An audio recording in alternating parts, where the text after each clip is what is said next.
In true crime, most disappearances begin with a moment of chaos. This one began with a quiet, ordinary morning. This is the disappearance of Andrew Gosden. He put his school uniform in the washing machine before he left.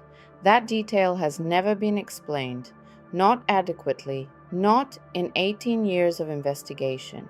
It wasn't the act of someone in a panic, and it wasn't careless.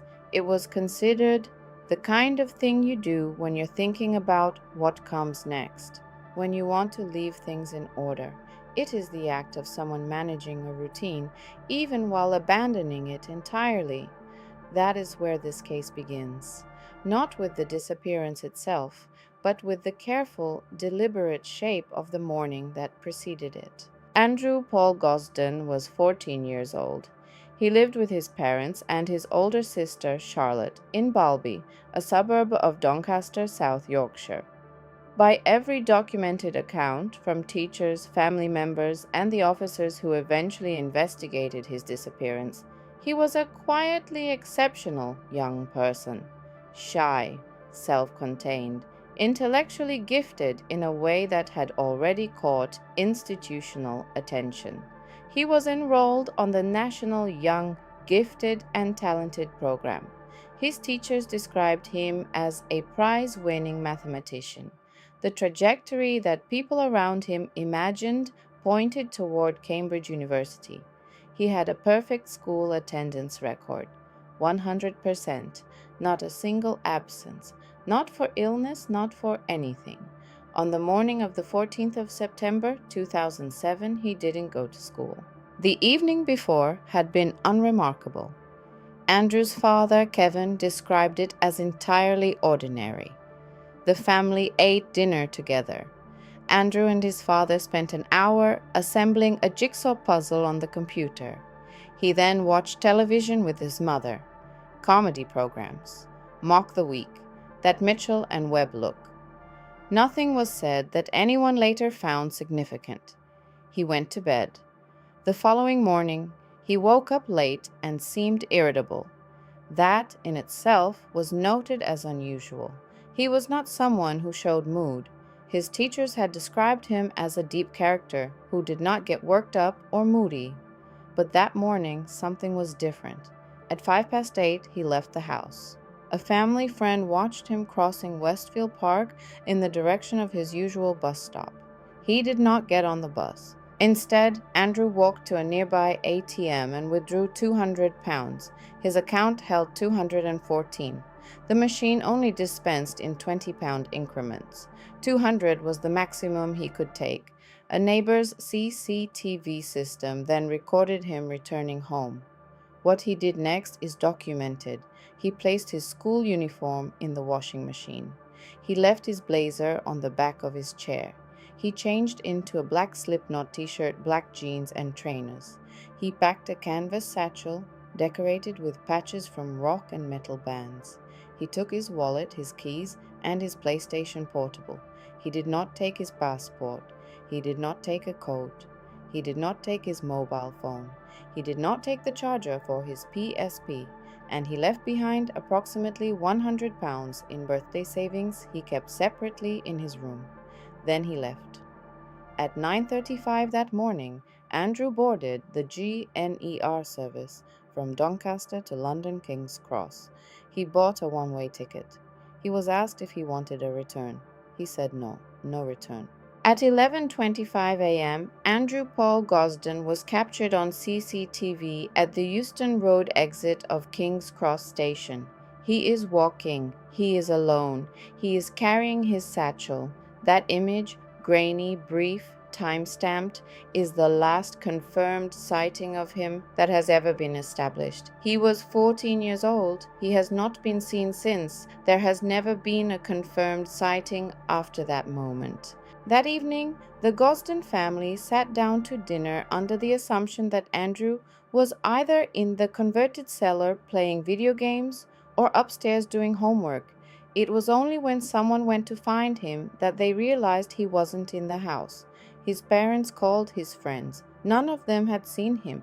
He had not been at school that day, had not even attempted to go. His sister Charlotte later recalled the moment they understood this, when we found that he hadn't even been to school, even tried to go to school.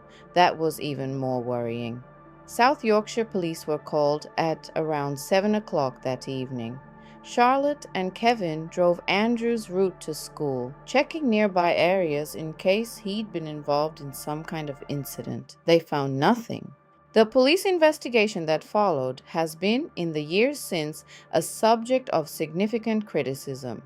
According to Andrew's father, officers initially focused substantial attention on the family itself.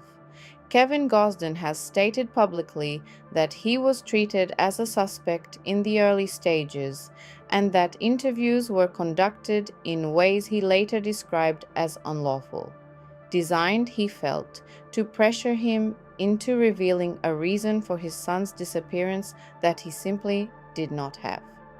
Hay and the wider family were eventually cleared of any involvement. Meanwhile, in London, British Transport Police were asked to review CCTV footage at King's Cross within 2 days of Andrew going missing.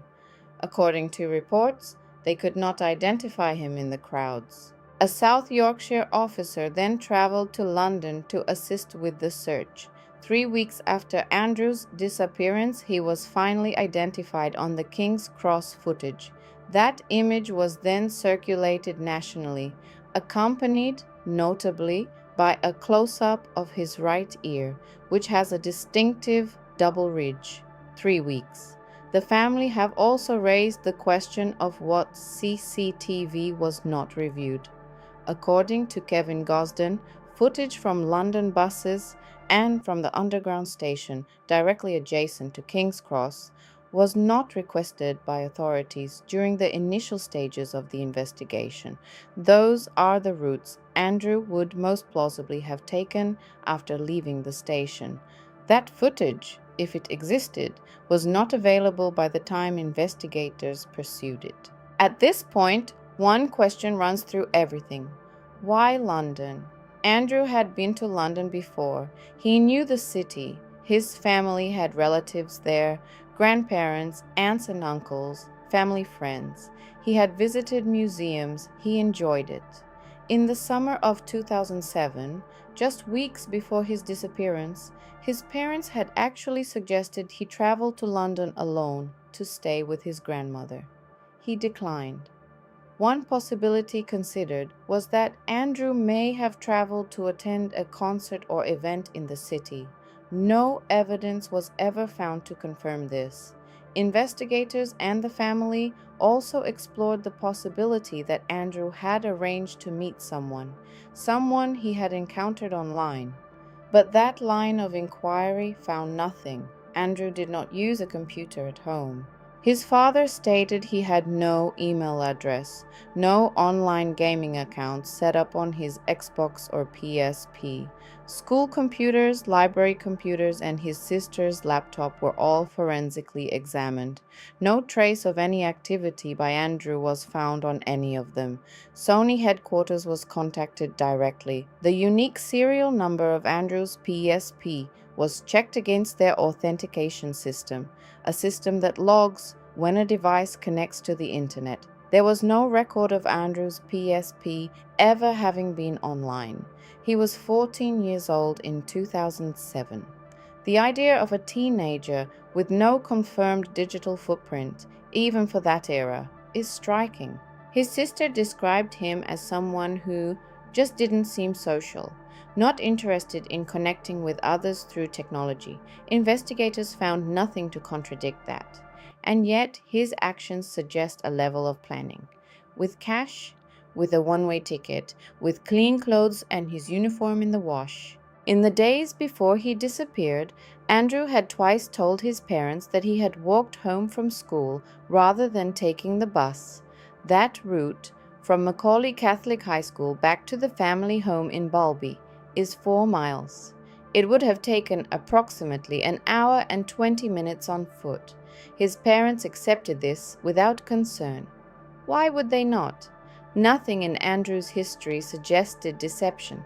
Nothing indicated distress. But in retrospect, those walks represent something. Time.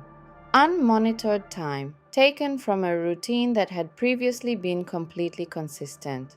What he was doing during those walks has never been established. In November 2008, more than a year after Andrew's disappearance, an unidentified man arrived at a police station in Leominster, Herefordshire. He found the offices closed, pressed the intercom, and told officers he had information about Andrew Gosden. He said he had seen the boy in Shrewsbury multiple times. By the time officers reached the entrance, the man was gone. He also wrote to the BBC with the same account. The story was reported. West Yorkshire Police was said to be liaising with Herefordshire Police. No further information about this man, his identity, his credibility, or the outcome of any investigation has ever been made public. He was never traced. That is where this case lives, in details that appear significant and then go nowhere, in leads that materialize and then dissolve.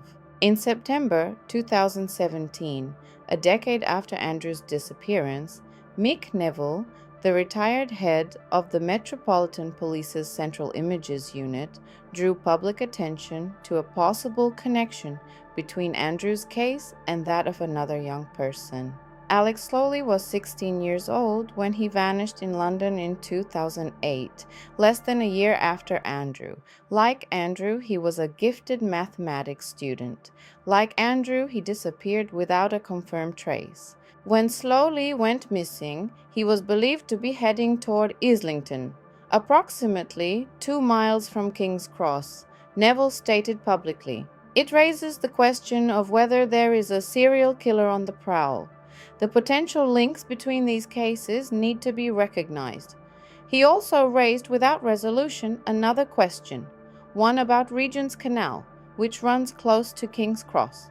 Whether it was ever fully searched in connection with Andrew's disappearance has not been confirmed in any public statement. In December 2021, 14 years after Andrew vanished, South Yorkshire Police announced that 2 men had been arrested on suspicion of kidnap and human trafficking in connection with the case. The arrests, it was later revealed, had come from an anonymous tip-off. The nature of that tip-off has never been disclosed. Digital devices were seized from both men and examined over a period of more than 2 years.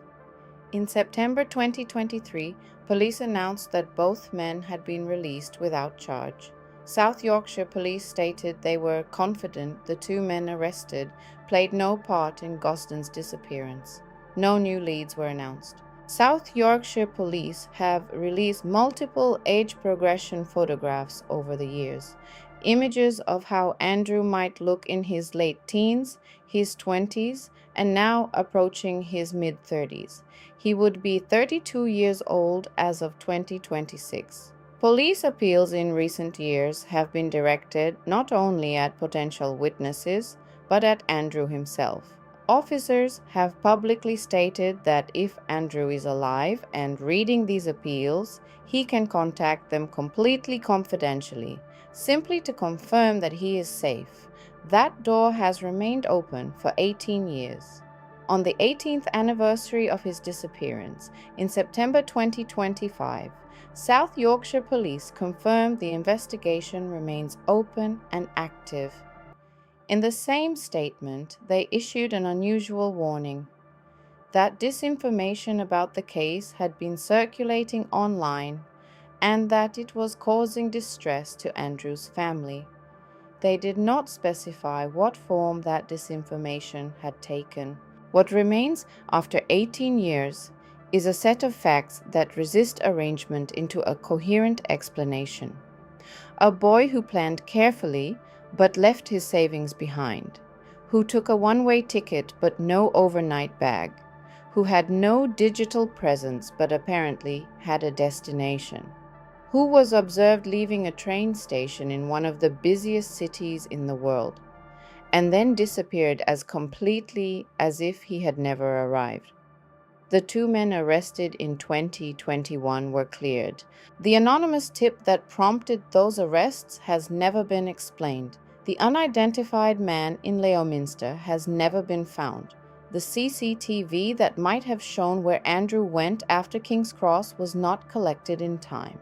At this point, one question remains unanswered in a way that resists easy framing, not simply where Andrew went, but how a 14-year-old with no phone, no online accounts, and no documented contacts managed to plan and execute a disappearance that has left in 18 years not a single confirmed trace.